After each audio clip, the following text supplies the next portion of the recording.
Ustaz, ada dakwan bahawa ISIS adalah daripada golongan yang bermanhaj salafi, yang bermanhaj salaf, dan mendakwa ISIS banyak merujuk kepada kitab-kitab Syekh Muhammad bin Abdul Wahhab. Benarkah dakwah ini? Jazakallah khairan. Mengenai ISIS, Islamic State of Iraq and Syria, ya. Para ulama, alhamdulillah, para ulama-ulama yang paling depan membantah mereka, di antaranya para ulama-ulama yang dijuluki ulama Wahabi. Justru ulama Arab Saudi begitu keras membantah mereka. Para asatidzah juga membantah, bukan hanya sekedar menyesat-nyesatkan, tetapi dengan dalil. Justru kita tahu ulama-ulama, yaitu para asatidzah yang mereka dituduh sebagai Wahabi, ya, justru yang paling gencar membantah mereka dengan dalil. Ya. Oleh karenanya, alhamdulillah kalau ikhwan sekalian pergi ke tanah air Indonesia, hubungan antara dakwah sunnah dengan pemerintah hubungannya baik. Sampai terakhir saya baru dengar bahwasanya sebagian guru-guru Madinah diundang oleh pemerintah Indonesia untuk mengatasi masalah kasus ISIS, seperti Syekh Abdul Salam Suhaimi, Syekh Sulaiman Ruhaili, kemudian juga sebelumnya Syekh Ali Hasan Al-Halabi. Mereka dipanggil khusus oleh pemerintah untuk mengatasi masalah ini. Ini menunjukkan ada kepercayaan terhadap orang-orang yang dituduh sebagai Wahabi. Adapun kalau kita bicara tentang hakikat dari ISIS, mungkin mereka menggunakan buku-bukunya Muhammad bin Abdul Wahhab, bukan mungkin. Kalau mereka salah paham, ya itu bukan kesalahannya Syekh Muhammad bin Abdul Wahhab.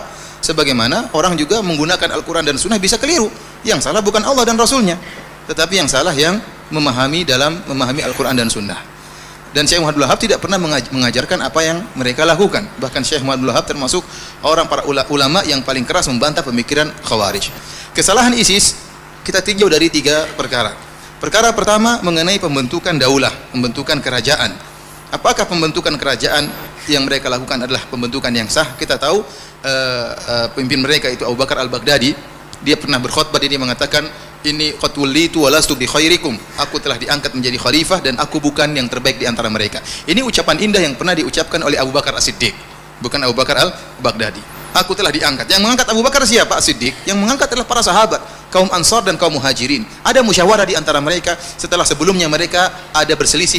Kaum Muhajirin mengatakan ada pemimpin dari kami, kaum Ansar mengatakan ada pemimpin dari kami, kemudian mereka bersepakat untuk mengangkat Abu Bakar. Jadi ijma' para sahabat, ada musyawarah untuk mengangkat Abu Bakar As-Siddiq. Adapun Abu Bakar Al-Baghdadi, siapa angkat dia?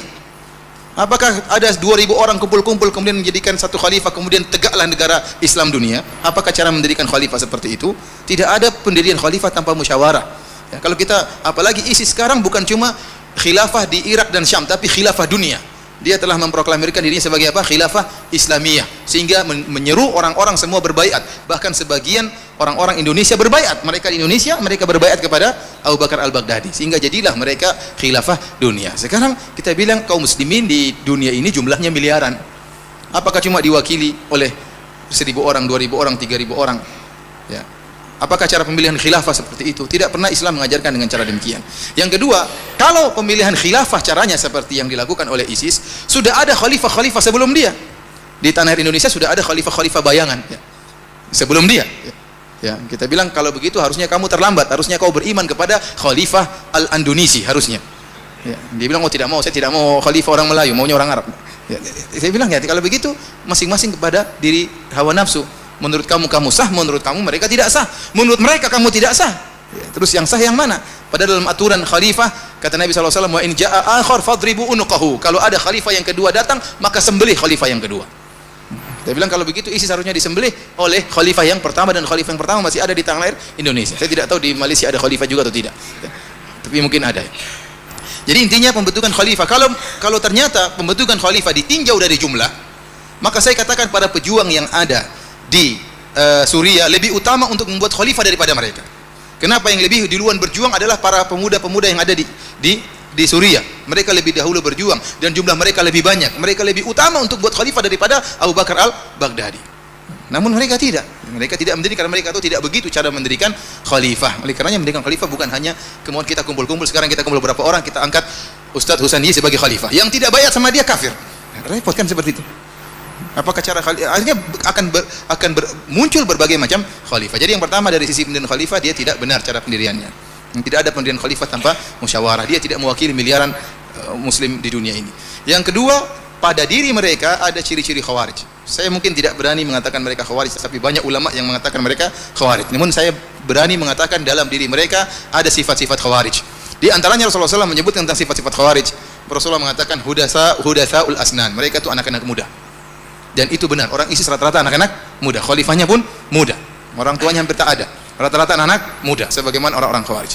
Yang kedua kata Nabi SAW, sufahaul ahlam. Orang-orang bodoh. Tidak ada ulama di antara mereka. Antum lihat apakah ada ulama dari ISIS? Ulama yang dikenal punya ilmu, punya karangan-karangan, tak ada. Bahkan sebagian syekh-syekh yang suka mengkafirkan Arab Saudi, yang juga memiliki pemikiran takfiri, suka mengkafirkan Arab Saudi, juga membantah mereka. Artinya takfiri mereka kebablasan, terlalu parah. Sampai syekh yang takfiri juga membantah mereka. Artinya tidak ada ulama mereka. Mana ulama mereka? Apakah pendirian daulah tanpa ada orang alim? Mana ulama mereka? Mana karyanya? Apakah ahlul hadis? Apakah ahlul fikih? Tidak ada dalam ISIS. Terus siapa yang membimbing mereka? Tidak ada yang membimbing mereka. Sementara syekh-syekh yang mereka agungkan membantah mereka. Mereka kumpulan anak-anak muda. Ini di antara ciri-ciri Khawarij. Di antara ciri Khawarij yang ada pada mereka, takfiri mereka yang luar biasa. Sehingga mereka itu kalau ada yang menyelisih mereka, mereka bunuh, mereka bantai, dikatakan murtad.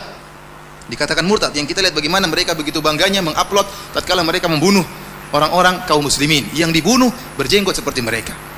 Yang mau dibunuh mengatakan la ilaha illallah.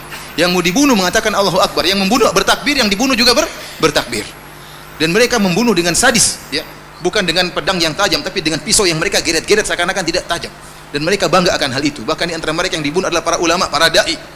Apakah cara begini? Lihat kata Nabi SAW, la zawalud dunya indallahi ahwanu min qatli rajulin muslim. Hilangnya dunia ini lebih ringan di sisi Allah daripada terbunuhnya seorang muslim. Seorang muslim yang mengucapkan la ilaha illallah, seorang muslim yang sujud kepada Allah, kalau terbunuh lebih berat di sisi Allah daripada hancurnya dunia ini. Bagaimana kemudian muslim tersebut adalah seorang yang berjihad di jalan Allah Subhanahu wa taala? Bagaimana seorang muslim tersebut seorang dai? Bagaimana seorang muslim tersebut hafal Quran? Kemudian dibunuh dengan begitu mudahnya oleh orang-orang ISIS. Yang jadi masalah para pejuang yang ada di Suriah tatkala menyerang ISIS mereka ragu-ragu. Tapi ISIS membunuh mereka tidak ragu-ragu. Tidak ragu-ragu. Ini masalah yang mereka hadapi. Ini mereka muslim bagaimana? Sementara mereka timbak tidak memperdulikan. Jangankan seorang muslim, orang kafir saja yang muahad, yang punya perjanjian damai dengan kita, tidak boleh kita bunuh. Kata Nabi SAW, man qatala muahadan lam yarah raihatal jannah. Barang siapa membunuh seorang kafir yang punya perjanjian damai dengan kita, tidak akan cium bau surga. Itu orang kafir. Tidak semua orang kafir boleh dibunuh. Kemudian seorang muslim yang sedang berjihad, yang menghafal Quran, kemudian dibunuh oleh mereka dengan mudahnya, kemudian mereka bangga-banggakan. Oleh karenanya saya mendengar informasi dari sebagian ustadz yang pernah ke sana dan juga bersama para pejuang di Suriah, mereka mengatakan orang ISIS tidak punya tawanan. Orang ISIS nggak tahu kalau dahulu orang ISIS tidak punya tawanan. Setiap ada yang datang dibunuh, tidak ada dimaafkan, tidak ada tawanan. Yang datang mau bayar terlambat dibunuh. Jadi tidak ada. Luar biasa takfiri mereka, mudah mengkafirkan. Yang tidak membayar mereka dikafirkan. Ini pengkafiran sebenarnya tidak pernah kita temukan, ya. Tidak pernah kita temukan selama saya berdakwah, ya. Tidak tahu kalau Ustaz Abu Ihsan beliau pernah punya pengalaman-pengalaman tersendiri, tapi selama saya hidup saya tidak pernah melihat ada pemikiran takfiri seperti ini yang terlalu berlebih-lebihan. Kemudian kesalahan yang ketiga, mereka merusak citra Islam, terutama cerita dakwah sunnah yang mengerikan, kita yang kena. Sehingga setiap orang yang berjenggot dianggap ISIS. Setiap ada lihat orang jenggot, jangan-jangan ISIS. Istrinya juga bercadar. Itu bercadar siapa? ISIS. Kita dahulu pernah kena kasus teroris kita yang berpakaian Islami dituduh teroris. Saya pernah jalan masuk sebuah mall di Indonesia sebelum kasus ISIS. Ada bom-bom ini, saya jalan sama istri saya bawa temannya juga perempuan, kita bawa anak-anak. Maka diperiksa luar biasa. Saya diperiksa. Ya, sebenarnya mungkin pikiran dia ini ustadz, ini istrinya dua, berarti teroris. Padahal itu teman istri saya. Maka istri saya dan teman saya marah. Kita bilang, Pak, kalau kita mau ngebom ngapain bawa anak-anak? Kita mau ngebom ini ngapain kita bawa anak-anak? Tapi mereka begitu, mereka takut. Karena teroris seperti itu modelnya. Sampai terbuat di antara ciri-ciri teroris jenggotan, di antara ciri-ciri teroris celananya di atas mata kaki, di antara ciri teroris suka ke masjid. Sampai terus gitu, suka ke masjid berjamaah. Waduh. Repot. Yang jadi rusak adalah citra dakwah sunnah dan secara umum dakwah Islam. Bagaimana antum bayangkan orang kafir lihat ISIS, apakah dia akan masuk Islam? Lihat ISIS begini, Islam begini modelnya. Jangankan kita sama dia dibunuh. Siapa yang mau Islam kalau begitu modelnya? Tidak ada yang masuk Islam, sehingga merusak citra Islam. Tidak ada Islam seakan-akan agama tidak ada rahmat, tidak ada kasih sayang. Mengerikan pemikiran seperti ini. Dan kita katakan bahwasanya kondisi hubungan antara muslimin dengan kafirin bukan satu kondisi. Mereka itu menganggap hubungan antara Islam dengan kafir cuma satu, kondisi perang terus. Padahal tidak, kondisi antara daulah Islamiyah dengan daulah kafirah berbagai macam kondisi. Terkadang perjanjian damai, ya. Terkadang ada kerjasama, terkadang kondisi perang. Makanya orang kafir tidak satu model. orang kafir ada 4 model, kata dijelaskan oleh para ulama, seperti yang satu yang dihalalkan darahnya cuma satu model, kafir harbi, ini yang dihalalkan darahnya, ini yang dihalalkan hartanya. Tetapi 3 modelnya, kafir musta'man, kafir mu'ahad, kafir zimmi, ini tidak boleh dibunuh. Ya, makanya hubungan kita dengan orang-orang kafir bukan satu model, bukan hanya model hubungan peperangan saja. Kemudian alhamdulillah kita katakan dakwah Islam tersebar di mana-mana, bukan harus dengan peperangan. Bagaimana Islam muncul sekarang di Amerika Serikat, bagaimana Islam sekarang berkembang, bukan cuma Islam, sunnah. Saya katakan sunnah berkembang di Perancis, sunnah berkembang di Inggris, sunnah berkembang di Amerika. Saya melihat bagaimana teman-teman saya di Universitas Islam Madinah di atas sunnah. Islam berkembang dengan mudahnya, dengan akhlak, dengan budi pekerti, tidak mesti dengan peperangan. Dengan munculnya ISIS ini semakin mereka ditekan kehidupan mereka, terutama kaum minoritas yang ada di negara-negara kafir. Oleh karena saya katakan bahwasanya kita harus punya ketegasan. Kalau memang isu ISIS tidak berkembang di Malaysia, jangan dikembangkan, jangan dibesar-besarkan. Besar-besarkan saja isu Syiah. Ya. Kenapa? Karena kalau sudah ada maka harus tunjukkan kita bantahan. Kita paling utama membantah lebih dahulu. Karena supaya kita tidak tertuduh, Ya. Ini wallahu a'lam bishawab, ini yang mungkin bisa saya sampaikan. Wallahu ta'ala